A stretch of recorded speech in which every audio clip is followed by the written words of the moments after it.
Good to see you, everybody here this morning. Let's turn to our Bibles to Acts chapter 4, verse 12. Acts chapter 4, verse 12. Neither is there salvation in any other, for there is none other name under heaven given among men whereby we must be saved. And then Matthew chapter 1, verse 21. And she shall bring forth a son, and thou shalt call his name Jesus, for he shall save his people from their sins. Let's pray. Gracious Father, I come to you this morning. Thank you, Lord, for the wonderful things that you have done in our lives. I pray that your anointing be upon each one of us, God, as I minister your word. Lord, I need the Holy Spirit to lead me. And Father, I commit each one in Jesus' name. Amen. Now, today's topic theme is salvation. Now, salvation means deliverance from sin. Number one, we'll say, why Jesus came to save us. Now, Jesus means Savior. Jesus came to earth to save us because we couldn't save ourselves from sin's consequences. No matter how good we are, we can't eliminate the sinful nature we have present in us. Only Jesus can do that. Jesus didn't come to help people save themselves. He came to be the Savior from the power of and penalty of sin. We see number two, Jesus is the only way to salvation. We read in Old Testament, during the people forgiveness of sins, they were required to sacrifice animals. So every day, people in the sin, they bring the animals and they say that the shedding of blood was important. But when Jesus came, it changed. He became the ultimate sacrifice. So Jesus is the only way to salvation. And we read Matthew chapter 7, verse 13 and 14. It says here, enter ye at the straight gate, for wide is the gate, and broad is the way that leadeth to destruction. And many there be which go in at thereat, because straight is the gate, and narrow is the way which leadeth unto life, and few there be that find it. Now the gateway to eternal life is called straight. In other words, in the old ways we say narrow. This does not mean it's difficult to become a Christian, but there is only one way to live eternally with God. And that way we only decide, and few people that decide to walk in that narrow road. Now, believing in Jesus is the only way to heaven because he alone died for our sins and made us right before God. God, living his way may not be popular, but it's true and right. Thank God there is only one way. Number three, not based on how long one has believed. It doesn't matter, you've been for ages believing in Jesus, that doesn't matter. But Matthew 20:15 says this. There's a parable, and it's not about reward, but about salvation. It's the strong teaching of grace, God's generosity. We shouldn't begrudge those who turn to God in the last moment of their life, because in reality, no one deserves eternal life. Many people we don't expect to see in the kingdom will be there. Look at the thief on the cross who repented as he was dying. In Luke 20:43, read, will be there along with other people who have believed and served God for long and many more years. Number four, our greatest hope. Matthew 24:13. But he that shall endure unto the end, the same shall be saved. Now, Jesus on earth, he predicted his followers that they'll be severely persecuted.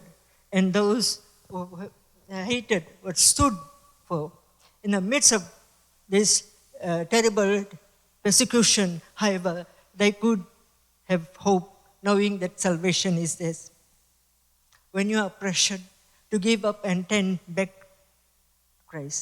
on Christ, don't do it. Because remember, the benefit is that endures to continue to live for Christ. Number 5, knowing about Christ is not enough for salvation. Mark 3:11. An unclean spirit, when they saw him, and cried, saying, "Thou art the Son of God." The unclean spirits knew that Jesus was the Son of God, but he refused to turn and follow because of his evil purposes. Knowing about Jesus or believing that he is the Son of God does not guarantee salvation. You must also to follow and obey him. Number 6, submission leads to salvation. Luke chapter 1, verses 30 and 31. And the angel said unto her, "Fear not, Mary, for thou hast found favor with God. And behold, thou shalt conceive in the womb and bring forth a son, and shall call his name Jesus."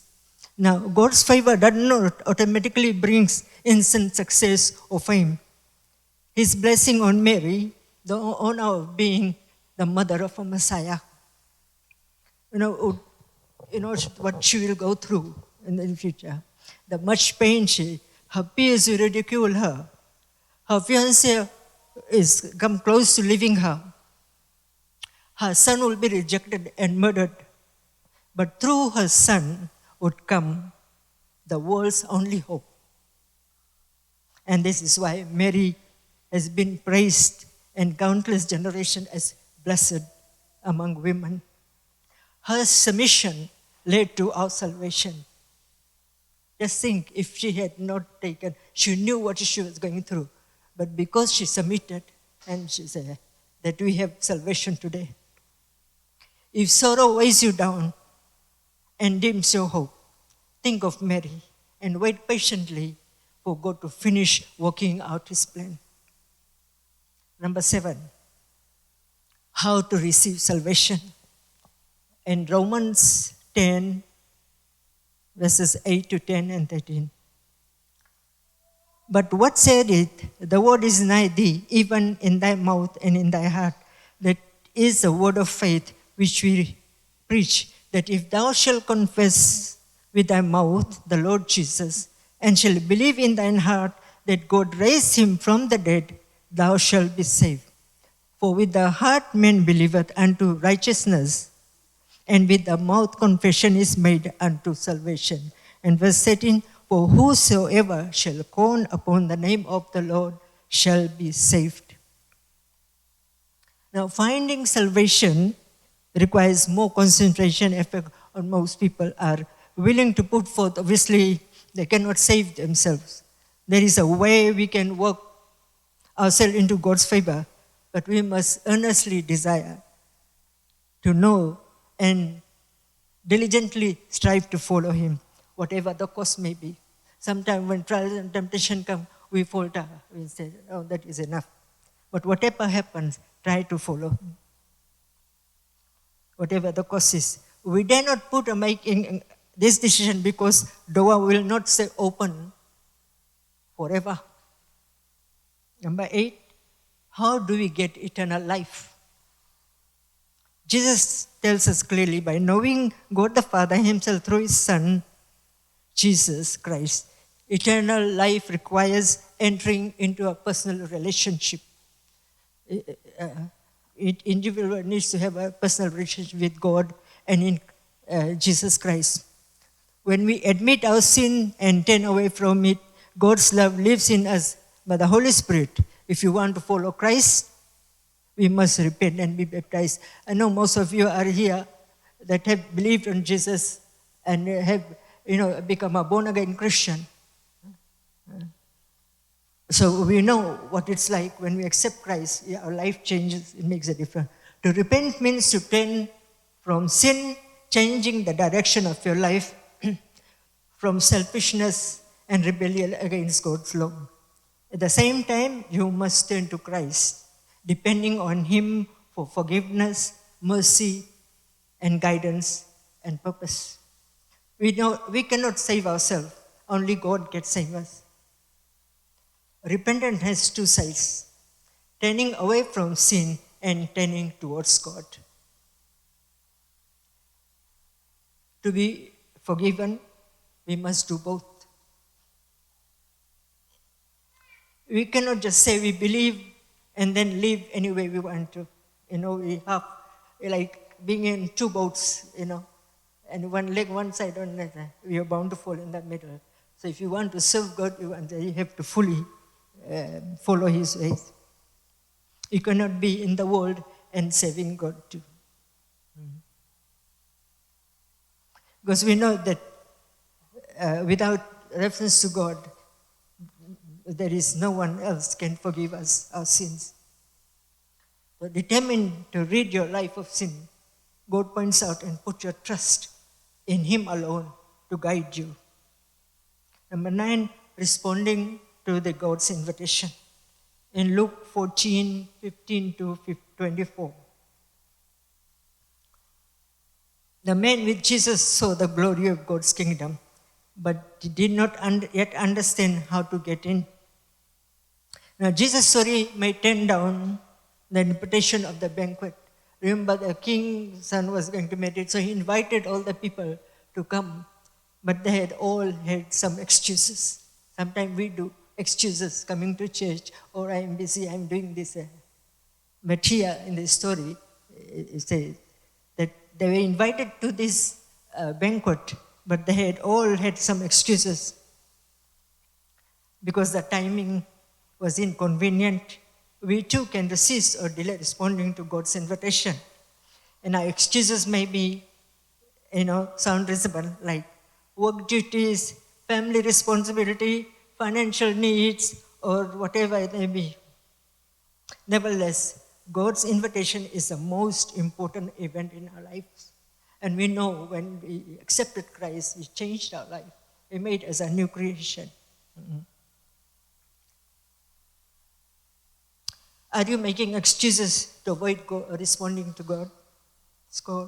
Jesus reminds us that the time will come when God will stop inviting us and it will be too late to get to the banquet then. Number 10, a gift of God. John chapter 3, verse 8. We know that Nicodemus came to Jesus in the night. What must I do to have eternal life? So Jesus explains that we cannot control the work of the Holy Spirit. He works in a way we cannot predict and understand, just as you did control your physical birth, so we cannot control our spiritual birth. It is a gift from God through the Holy Spirit. Our born-again experience is a gift of God through us.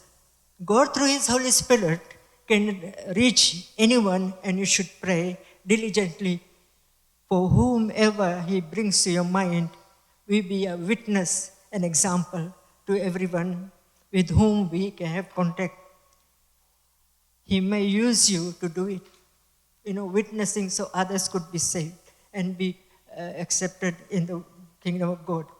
And number 11, God saves us by faith alone. Romans 3:28. Therefore, we conclude that a man is justified by faith without the deeds of the law. Now, most religions describe that special duties to be performed, and then God will accept you. But Christianity is unique in teaching that good works we do not makes us right with God. It's good to do good works, help others, the poor and needy, but that alone cannot save us.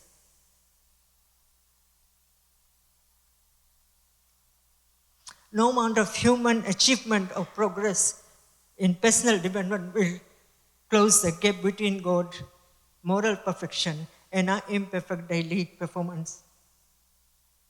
Good deeds are important, but they will not end our eternal life. We are saved by only trusting in what God has done for us. Number 12, why does God save us by faith alone? A, faith eliminates the pride of human effort because faith is not a deed that we do. B, faith exalts what God has done, not what people do. See, faith admits that we can't keep the law or measure up to God's standard. We need help. Number D, faith is based on our relationship with God, not our performance for God. If we are saved by faith, does this mean that we no longer need to obey God, the laws? No, it's just the opposite. In fact, only when we trust Jesus, we can truly obey Him. Some people, when they learn that we are saved by God through faith, they start to worry, I don't have enough faith, what I do. They wonder, is my faith strong enough to save me? It is Jesus Christ who saves us, not our feeling or actions, and is strong enough to save us no matter how weak our faith is. Because remember, Jesus said, if you have a faith like a grain of mustard seed, you can move a mountain.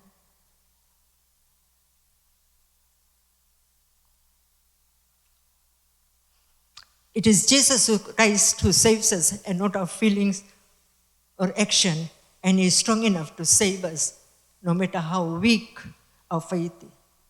Jesus offers us salvation as a gift because He loves us, not because we have earned it through our powerful faith.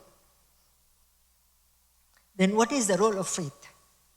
Faith is believing and trusting in Jesus Christ, reaching out to accept His wonderful gift of salvation. When we have faith, if you wait for a gift, we know that we'll receive it. And nobody wants to reject the gift. You'll very gladly receive the gift. So Jesus is offering a gift of eternal life. All we have to believe and reach out and get it.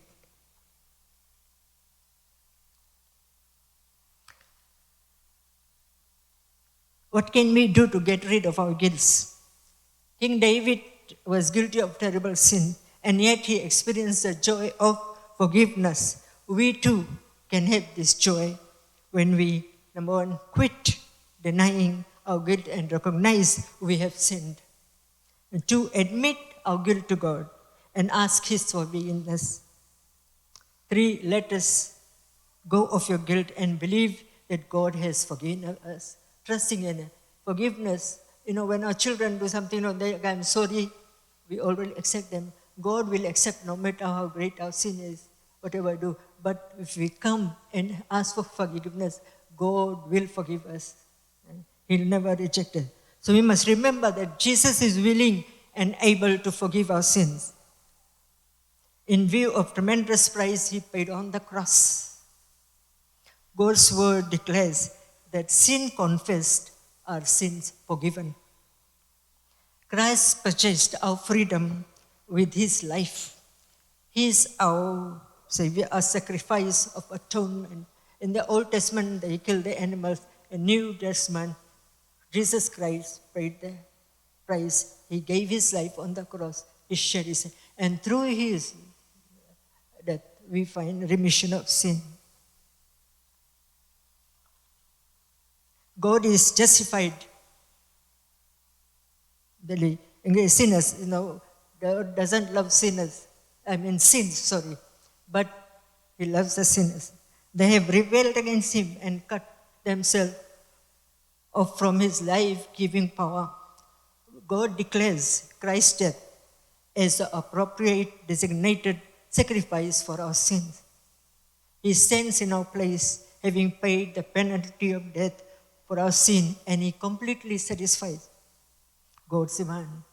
His sacrifice brings pardon, deliverance, and freedom. God forgives all human sin at the cross of Jesus. John 3:16 says, "For God so loved the world that he gave his only begotten Son, that whosoever believeth in him should not perish, but have everlasting life." Thank Christ for his death on the cross for your sin, and then ask him to take control of your life. Jesus prayed. All we have to do is come and confess, "Lord, I need you. I need you more than anything." When Jesus comes and takes control of our life, it changes. We have that joy that you cannot compare with anything, because God loves us in spite of our downfall. In spite of our difficulty, the salvation is there free for us, accepting it. All we do is open up and say, "Lord, please forgive me. I need you, Lord."